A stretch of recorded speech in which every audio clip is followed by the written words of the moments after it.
دەما خۆش بێ هەموو گۆدار و بینەرێن ئزگا بوویەر FM هون لەسەر پێلە 103.5 لما گۆدار دکن و دریاوە شانەمەیە زیندیرە لما تەماشە دەکن خەلەکەک نوش بەرنامەیە مە مژارێن زمان لەگەل من ئەزبەرزۆ مەحموودم دەست پێ دبە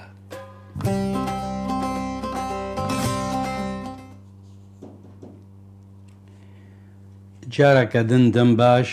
مژارە خەلەکە مەیە vê hefteyê مژارە ینی بەشێ دووەمەش مژارە چووی دبن ناوێ تێرم یا پەیڤ ناوبەرە فۆرم واتەدا يعني نافبرا وقت بصيغة الكلمة ومعنى چند بيف هنگاني ما بحث كرما عنين الزمان انا دوي خلق دا هن بيفني نو هنا ام تخوازن سر راوستن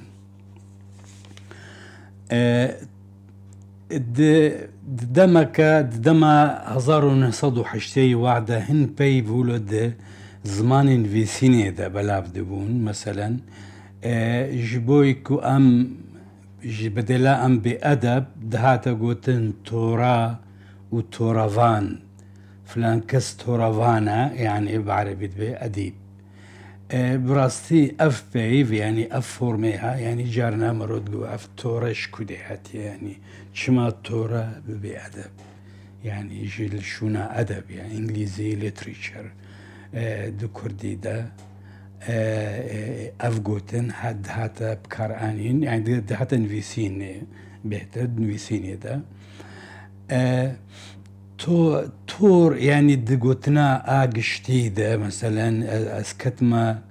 تورو بلا فلان كستا مثلا ده هات تيقوتن هنجار ده هات قوتن تور ده هاتا قوتن جي تورو بخت دانا دقو یک خباویجی تور و بختی یکی دیتر یعنی تور دور تیجی ده هات گوت نه جارنا ده هات گوتنجی فلان کس به توره یعنی به ادب بمعنى اخلاق ده هات گوتنجی یعنی ولو هنه که هنجار راسي اب گوتنه یعنی چلو ولو هات بلاکرن توروانی یعنی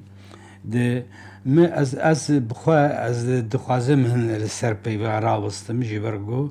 شاشتی گلک هیا زمانی کردی دا خلکن يعني پیوه نو اکم جرد به ترم مصطلحات نو يعني كتن زمان اندي تردجيب كتن زماني كردي نعم دويب درستي ورن هل بجارتنا پیوه كش بوي ترم نبع ثانيه مثلا مثلا دعربي ده بيفا أدب بري مسلمانتيه ده أدب بمعنى مهبان داريد هاتا قوتن يعني باشي دما مسلمانتيه ده بهتر كتا معناه روشتو سنج ده أخلاق يعني أدب بمعنى أخلاق دب مسلمانتيه ده بكاردات باشي دي سردما نودا اف بيفا أدب واتايا ويهاتا قوارتن بو واتايا فير كرني تعليمي أدب بهتر بمعنى بكارهات وبو فيجا وقت بي يعني برامبري ليتريتشر دي زماني إنجليزي ده حتى زماني انجليزي يكبي بفكري ليتريتشر چلو هاتيه شكو دي هات ليتريتشر جي بيفا لتر هات لتر حرفة يعني انا جيت جاند بمان اوف لتر يعني بمعنى اديب او كسيق بأدب مجولة يعني بتيبي مجولة دنفيسينين نفيسكارا بمعنى هاتا قوتن يعني طوري قوتنا وينا دكردي دجي دباوريام دا ويجهات اف قوتن هلبجارت برايام درست هلبجارتيا يعني اگر دزمان انجليزي دا ليتريتشر جي لتر جي حرفات جي دكردي دا جويجا قوتنا ويجا تشيش بيجا وفيجا ويجا يعني إنه يعني حتى أنا هاجي زاهن زارن شو زارن كردي ده بويجة يعني بيجة هن بفيجة حرسي قوتن جيت بمعنى بيجة وقباني باخبة يعني بشتغلة بفي قوتني تيقوتن شخوا ويجا وك أدبيات فيداوية بسركت يعني أف بيبانيكي براسي أزيك جي هما أزيك جوان كسا ده 1985 متقوفارا قلاويج ده بيفا ويجا داخست بمعنى أدب يعني أزهنجي وك إديتور قومتي ده مشكو أني جي فرهنگا مهابات یاگۆ چاپاوێ 1960 دا چابووە گیۆ مکوریانی ئەوی ئەف پەی نەگو ویچ ینی دبەوەریام دەبەری وێناژی بکاردەهات دزارێ کوردیان ناڤیندا یا سۆرانی وەکە بێتر تێگوتن وێژە بکات تێدا نویساندە بوو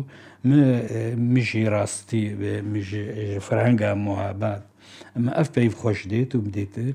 ئەو وەک دەبێ بێتر کارێ واتەیە ئەو تێگەها ئەدەب بدێ هەرچەندە ولۆژینها مەسەلەن باکوور پەیڤە ئەدەبیاتێ بکارتێ ئەوژی باوەریامداشت ئەف پەیڤ ئەف فۆرم یعنی ji zimanê Tirkiyeyê hatiye Tirka jî edebiyatî zimanê Erebî birine yanî edeb Erebî de kirin edebiyat yani her yên bakur jî vê peyvê wilo bikartênin carna nivîsînê de em dibînin dibê edebiyata Kurdî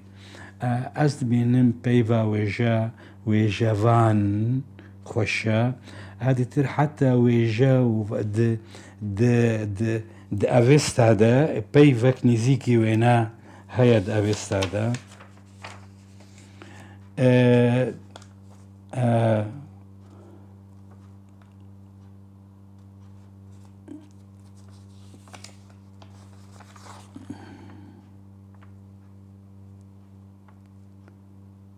ويجا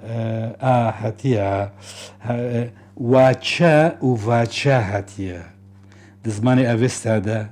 واچە و ڤاچە بخۆ چا di Kurdî de çaya ئەڤێستایی بووە ژا بێتریانیش بەرگۆ ئەنە پەیوا ڕۆژ di Kurmanjî de di ئەڤێستا de ڕەوچە مخۆندیە تێدا ینی ڕەوچە ڕەوچ ینی ڕۆژ ینی ئەڤ ژی عین ولۆیە واچە ڤاچە ئەوژی بەرامبەری بێژە وێژەیە ینی واچە وێژە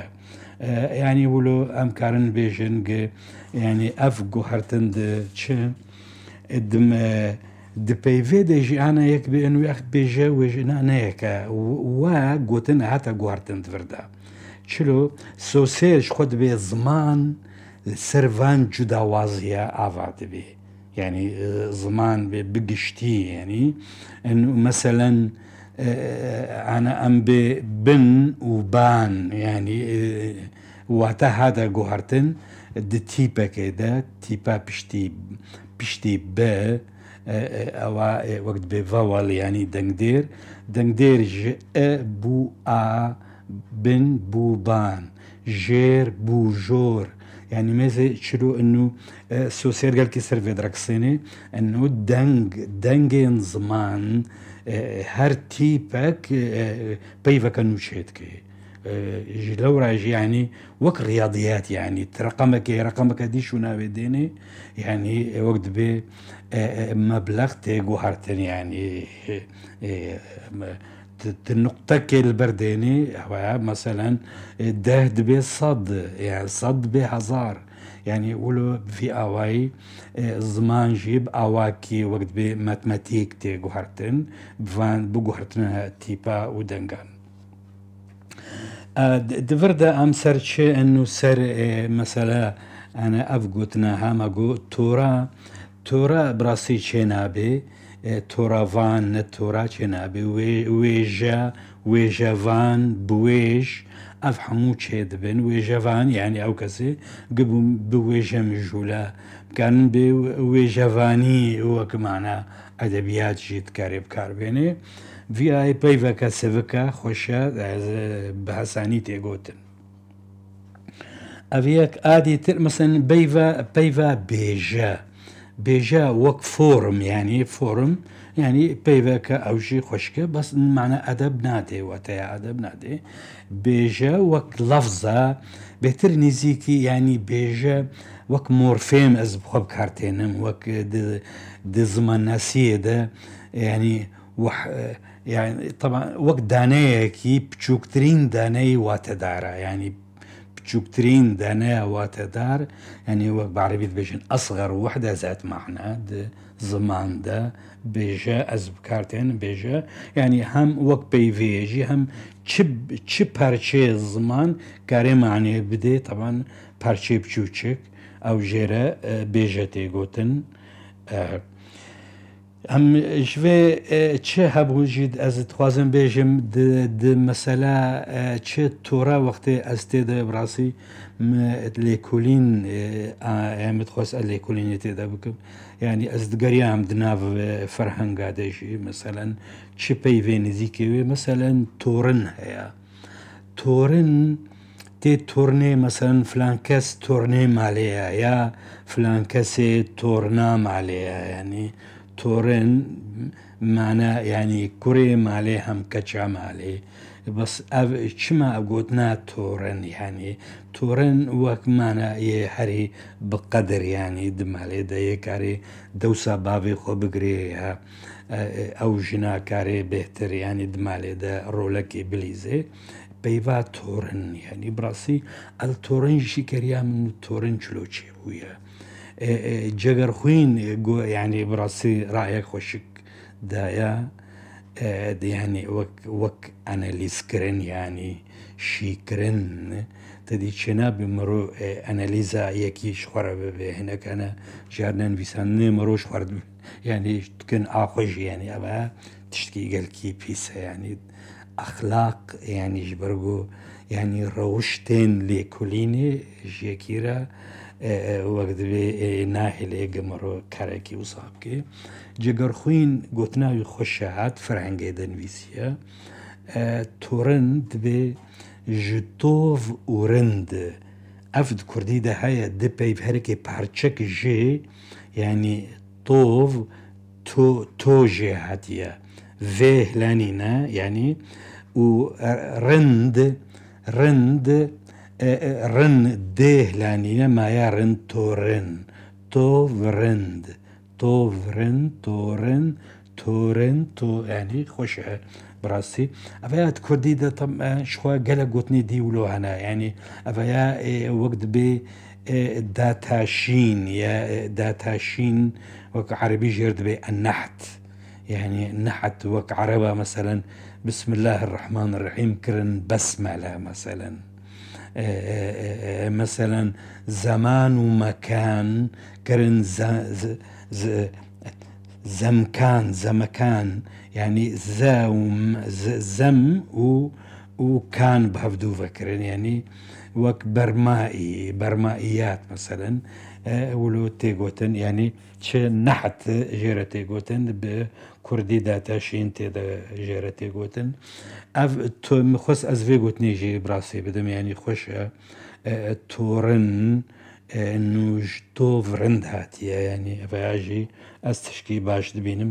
پەیڤەکە دی ئەمێش بۆی بەرێگە دەمامە بداوی وەرێ دەمەکێدا ینی هینکە هینکەر بکارتانی وەک نمونە ینی میسال